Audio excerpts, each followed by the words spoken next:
চলো বন্ধুরা দেখাই আজকে রাত্রে কি খাবার করেছি। এই দেখো এখানে আছে গোল গোল করা আলু ভাজা, এটা কিন্তু খেতে দারুণ লাগে। এটা হচ্ছে লঙ্কা রসুন বেটে করা।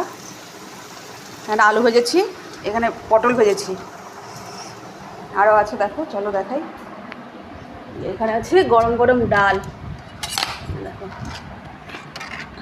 মুগ ডাল করেছি একদম গরম। আর আছে এই যে ধোয়া ওঠা গরম ভাত। আর এই রাত্রের মেনু দিয়েই শেষ করলাম ভিডিওটা।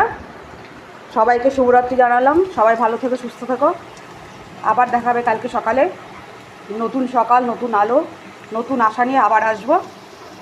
এরকম ভিডিওর পাশে থেকো, সাথে থেকো আমার। তাহলে আজকে এই পর্যন্ত, টাটা। দেখো এই যে আম, দেখো, আর এই যে আম আছে, আমের মুখ কেটে জলে দিয়ে রেখেছি।